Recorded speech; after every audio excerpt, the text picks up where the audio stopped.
About to go into V2 to study this topic. You guys have been asking me, what is V2? How do I use it? How do I study from it? So I'm just about to allow you to see some lectures so that you can see the difference. This is the best NCLEX review for repeat test takers, international nurses. And so we're about to do some pharmacology review.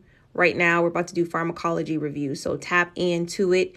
If you need to study pharmacology for NCLEX, then we're going to do some subjects tonight. This is live inside of V2. So if you don't have it, let's go get out your notebooks. I'm going to be taking notes in the V2 student workbook so you guys can see how to use it. I'm going to try to take and record. So let's go get our lecture on.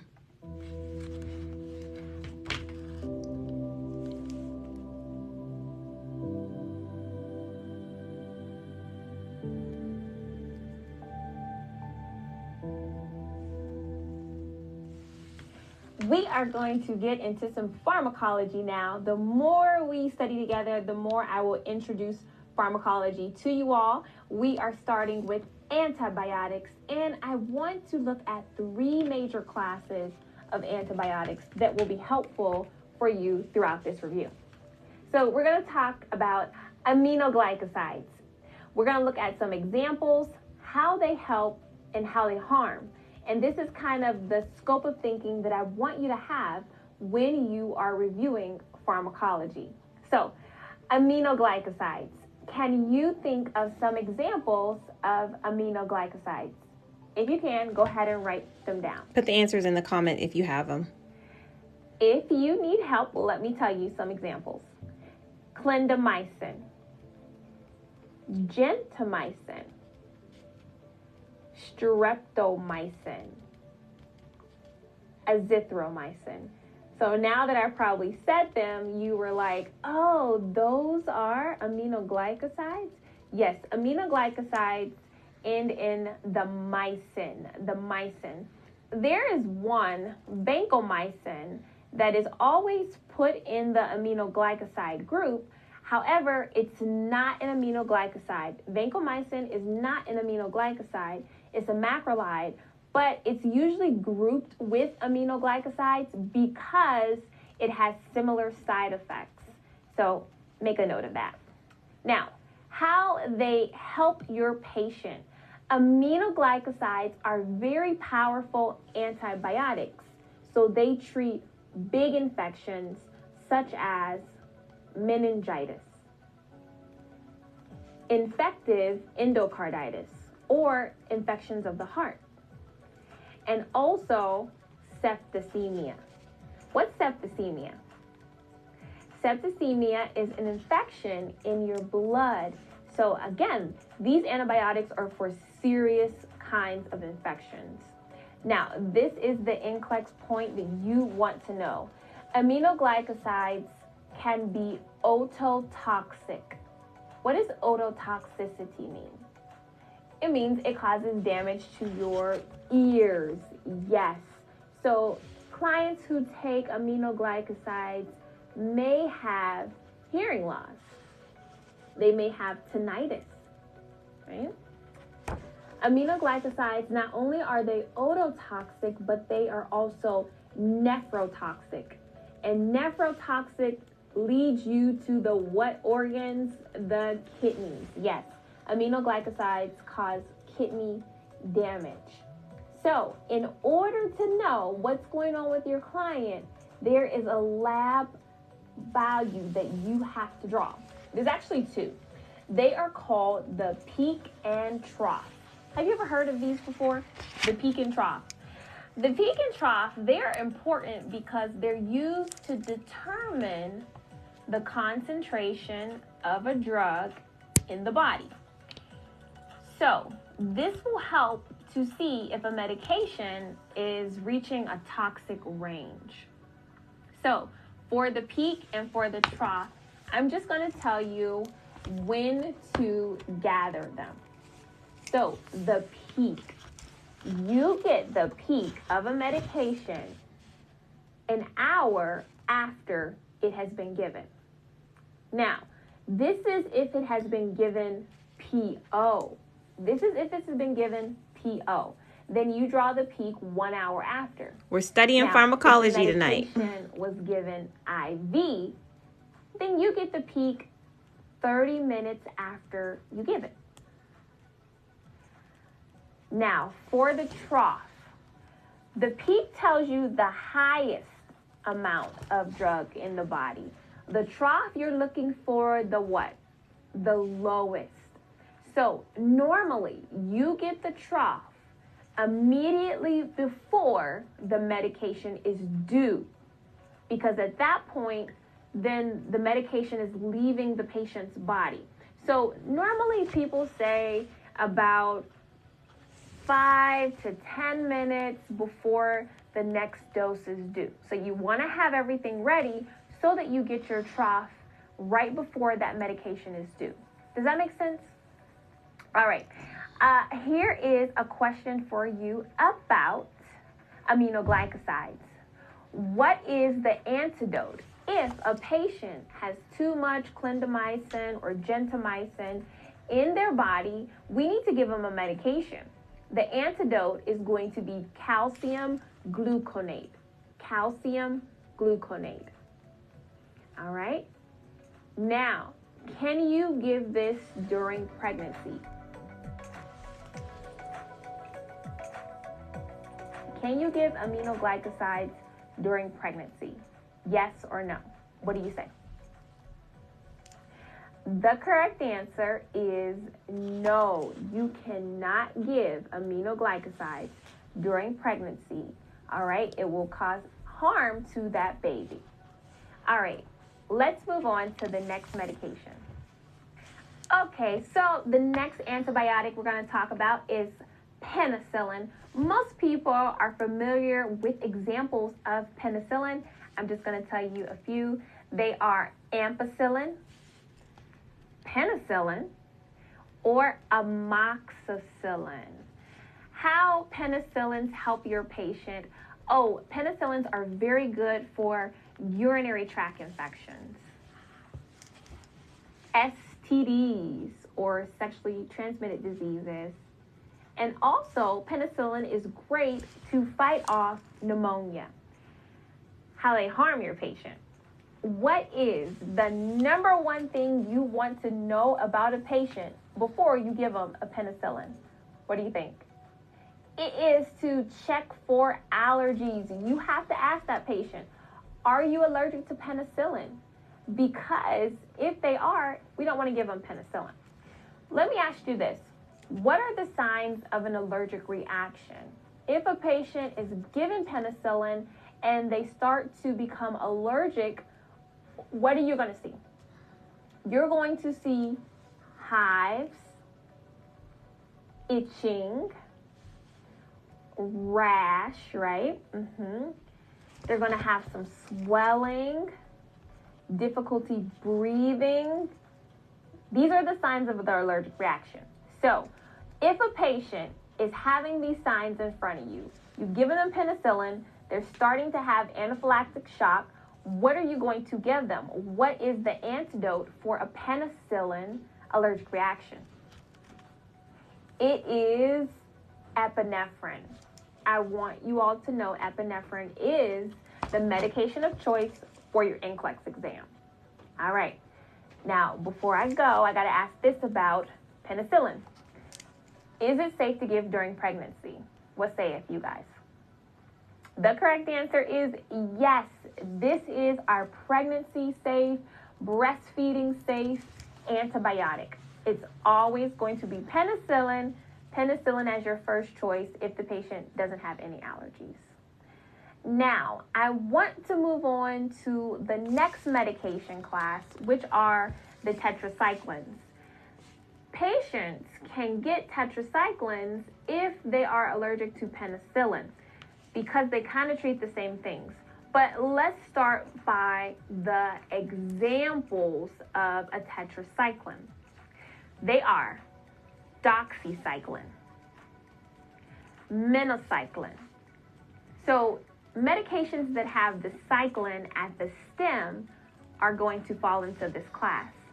Like I said, tetracyclines treat the same things as your penicillins. So we're going to put down how they help your patient: urinary tract infections, STDs, pneumonia, and I also want you to add acne. Tetracyclines are given to help fight off teenage acne. How they harm your patients. This is important. Tetracyclines are nephrotoxic, which you guys know. They are also phototoxic. What does phototoxic mean? When a client is taking a medication that causes phototoxicity, it is going to cause damage when the patient is in the sun. So direct sunlight will cause damage. They'll be sensitive to, and this is by way of the skin, of course. They're going to have a severe sun sensitivity because of that phototoxicity. And then tetracyclines are also hepatotoxic. What does it mean if a medication is hepatotoxic? Where does it cause damage to? That's right, it's going to cause damage to your liver. Liver. All right, the children precaution for tetracyclines is that for children under the age of 12, tetracyclines can stain the teeth. They can cause the teeth to present as a silver or a black color. The food interactions that will cause tetracyclines to become ineffective, here they are. They are milk, iron, calcium supplements, and antacids. You don't want to take tetracyclines with any of these kinds of foods or medications. Final question here before we do a practice question. Can you give tetracycline to a woman who is pregnant or breastfeeding? What sayeth you guys? The correct answer is no, you don't want to do that. Okay, so that is a rundown of aminoglycosides, penicillin, tetracyclines, and your major NCLEX points. Now, let's apply what we just studied to some practice questions. You can take a minute to do them by yourself, or I'm going to get started right now with them. Number 1 says, a client is scheduled to receive clindamycin at 9 a.m. At which time should the trough level be drawn? Okay. What do you guys think? Here are the choices. 1, 7:30. 2, 8 a.m. 3, 8:45. Or 4, 9 a.m. Which time should that trough level be drawn? The correct answer is number 3. It is going to be 8:45 a.m. because this is the closest time to when that medication is due. So you want to catch it at the time. And remember, it may take a while for you to draw your client's blood. So you want to get started and give yourself, depending on your skill level, you know how long it will take you to draw the blood. You want to catch it right before that medication is due. And remember, when we're doing NCLEX questions, we want to look at the 4 choices that were given and pick the best one from which we are given. Let's go on to the next one. 2, a teenage client has been prescribed a tetracycline for moderate acne. Which of the following statements is the highest priority in the client education about the medication? Number 1, use sunscreen when you are exposed to direct sunlight. 2, monitor the teeth for color changes. 3, report any signs of hearing loss to the healthcare provider. Or 4, reduce the amount of fat in your diet to decrease the presence of ketones. Now, I love this question because this is a perfect example of how strategies will not work for NCLEX. You have to know about the subject. You have to know about the content in order to get the answer correct. And the correct answer is number 1, use sunscreen when you are exposed to direct sunlight. You guys are able to answer this question because you know tetracyclines cause photosensitivity. This is how we get NCLEX passed. We study the core content so that we're able to use our knowledge. We're able to use our knowledge to answer the questions appropriately. There's no tips and there's no tricks for nursing education. You have to know it. The third question says, a nurse is caring for an elderly client who has pneumonia. The healthcare provider prescribes penicillin PO for 14 days. When the nurse asks the client if she has a penicillin allergy, the client states she does not know as she has never taken the medication. Which of the following is the best response by the nurse? Okay, here are our choices. Number 1, I will administer this medication and stay with you for monitoring after you take it. 2, I will hold the medication and clarify the order with the healthcare provider. 3, I will notify the healthcare provider and suggest a different antibiotic. 4, I will notify the pharmacist and discuss other alternatives. So the correct answer here, and let me just break out the scenario again. You have an elderly client. They're diagnosed with pneumonia. The doctor prescribes penicillin. So the nurse says, have you ever had a penicillin allergy? And the patient says, I don't know. I've never taken penicillin before. So in this situation, what is the best response by the nurse? It is number 1. I will administer this medication and stay with you for monitoring after you take it. All right? This is what you do. It's no different if a client has been prescribed blood, right? If a patient says, I've never had blood before, you know, the nurse is not going to say, well, let me go call the doctor and clarify this order. There's nothing to clarify. Blood was ordered. There's nothing to clarify here. Penicillin was ordered. The patient has never had it before.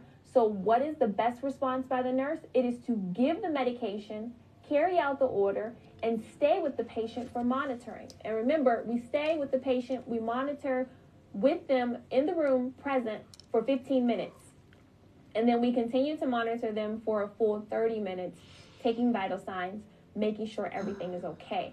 But we certainly do not need to call the healthcare provider to clarify the order. It's already clear. And we would not be appropriate to suggest a different antibiotic. That would be appropriate if there was a penicillin allergy. But as of yet, we don't know. And also, the pharmacist, he doesn't have anything to do with it at this time, right? So I want you guys to think about your scope of practice and what you can do as the nurse when you're facilitating medication administration. All right? So challenging questions, I know, but they're used to help you identify weak areas so that during this process, you know what to study. All right, that's antibiotic overview. Let's move on. Okay, guys, so you just saw some lectures from my V2, inside of V2, and I wanted to jump on here so you guys can see that this is the best NCLEX review for repeat test takers, those of you who have been out of school for a while. And I think I want to do one more subject. I'm not really sure which one I want to do. Let me go to the courses as it loads up all the videos in V2. Let me see. What can we do? What if we did, what subject can we do? Diets? Let's do diets. Let's see. There are so many great videos in V2. And, you know, the point of my videos are so that you learn this content as quickly as possible and it's not overwhelming and you are engaged. So we just did antibiotics. Let's do... Yes, absolutely. If you're at PN, definitely V2. Especially if you can follow along with the way I'm teaching you, you're not going to have another experience, in V2. You're not going to have another experience like V2, I should say. We're going to do diets with any other NCLEX review. So I'm hoping that you guys can see the value in doing this program. This diet is let me start from the beginning. Okay. So we're going to do therapeutic diets, okay? And diets, you guys know, are something that you have to know for NCLEX. Therapeutic diets are really especially if you're a PN. For your exam. We're going to talk about several kinds of diets, the reason why patients are prescribed them, and the foods that they can or cannot have.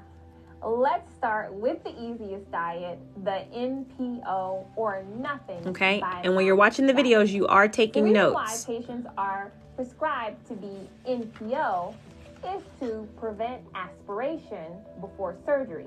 So if you're going for a surgical procedure and you happen to get nauseated by the anesthesia or the stress of the procedure, if you don't have anything in your stomach, you're less likely to aspirate.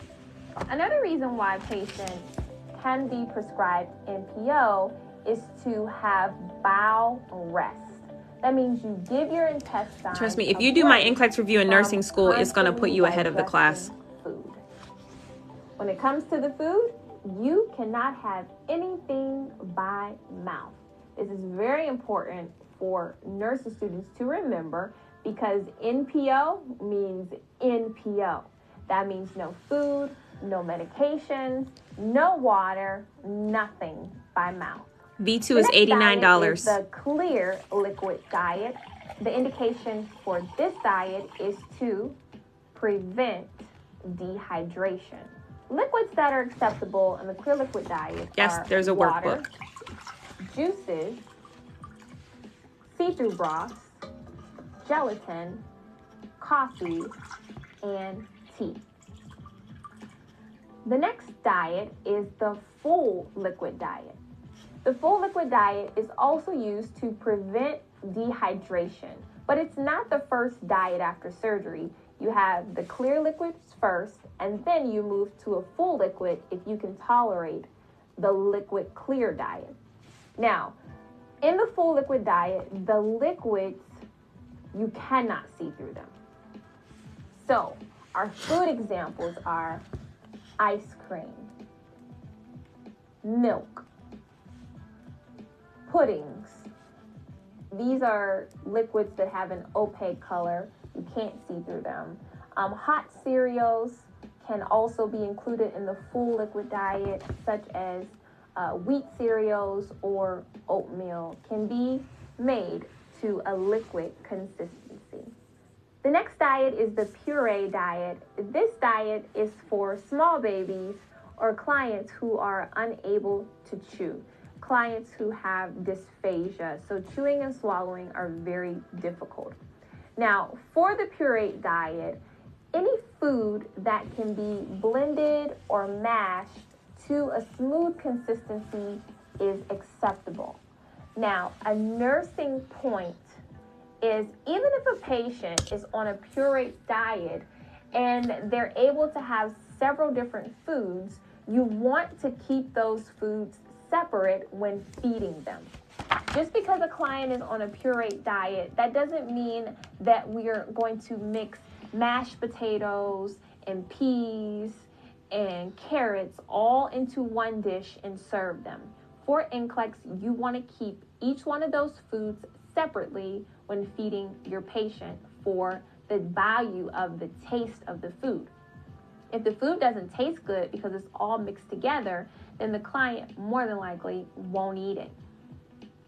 The next diet is the mechanical soft diet. This diet is really popular for patients who have difficulty chewing specifically. Perhaps they have poor fitted dentures or missing teeth, or they cannot chew their food thoroughly. So when it comes to the mechanical soft diet, again, any food that can be easily broken down for the patient can be included, but no nuts or no seeds can ever be considered a mechanical soft diet. The bland diet is next. This diet is used to decrease gastric irritation or discomfort. So bland foods are all about keeping the stomach calm. So for example, clients who have ulcers of the stomach, or clients who have a lot of stomach acid production, we give them the bland diet alternative. When it comes to bland foods, there's a lot of grains and vegetables that you can have. So what I want to focus on is what you cannot have. And for the bland diet, you cannot have any fatty, fried, or spicy food. Also, you need to avoid CAP. And CAP stands for caffeine, alcohol, and peppers. Our protein restricted diet is next. Protein restriction is all for our renal patients. I want you to remember that combination.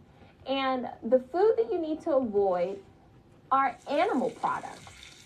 So meats, poultry or chicken, and fish. Does anyone know what is really the problem with animal foods? And why do our renal patients have a hard time with protein? Can you think? Well, let me tell you. When you eat an animal product and it is not broken down and it is not excreted out of your body, then that animal product will begin to ferment in the body. And so what happens is the animal product turns into ammonia. And ammonia is a toxin for our body. So if a patient has a compromised renal system, then they're not able to filter out all of the ammonia. And so the patients will start to become sick and they will start to be confused as the ammonia levels in their body increases. So clients who have renal issues, we tell them to avoid those animal products and make sure that they have a very tight control on how much protein that they're getting. Sodium restricted are for our heart patients. We all know that limiting the sodium intake is heart healthy. And so what you may see is a 2 gram or a 1 gram sodium restricted diet. For the sodium restricted diet, clients need to avoid canned food because canned meats and canned soups, they use salt as a preservative to keep the food safe. So again, for a client who's trying to avoid sodium, they have to stay away from food in cans. Also, frozen food or salted food, again, tends to be high in sodium. The next diet is the high fiber diet. The reason why a patient is on a high fiber diet is to prevent constipation.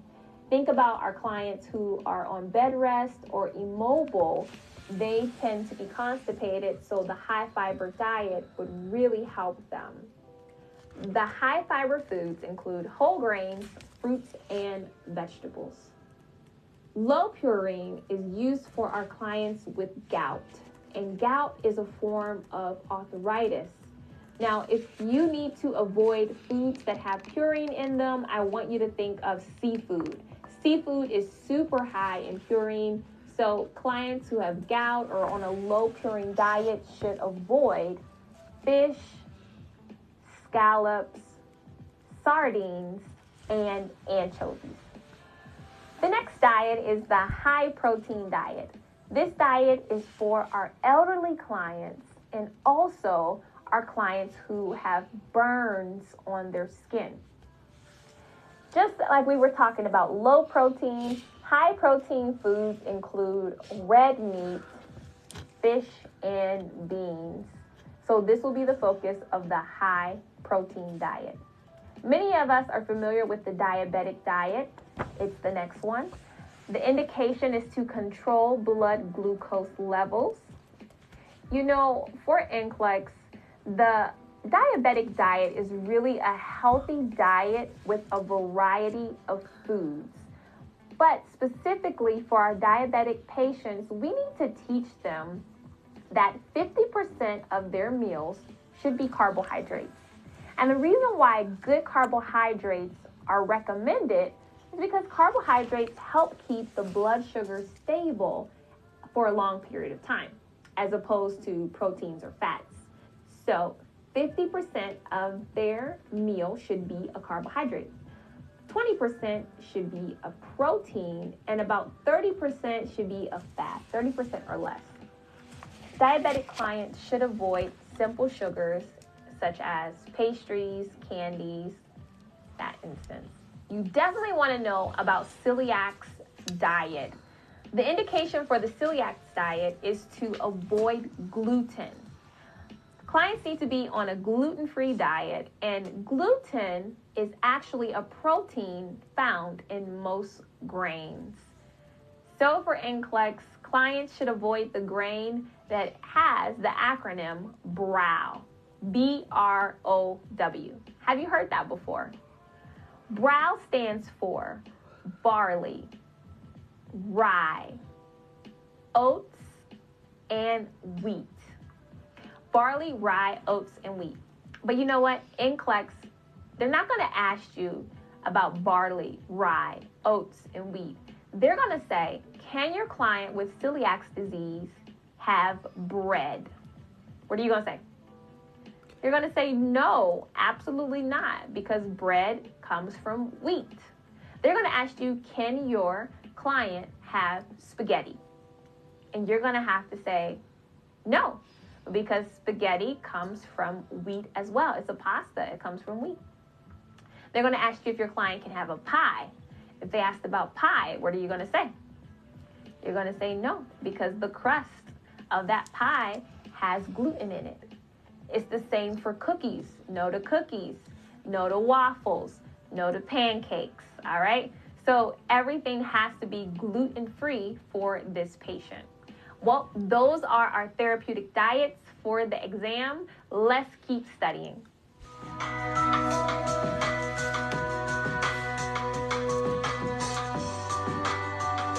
Okay, guys, so if you have the V2 and you're following your daily study calendar, remember it is going to tell you every study session what you need to watch, what you need to review, and what you need to answer. So watching the lectures is the most important part of the NCLEX review. That's why I always put it first, making sure you're watching one of the videos, and then you will review your notes.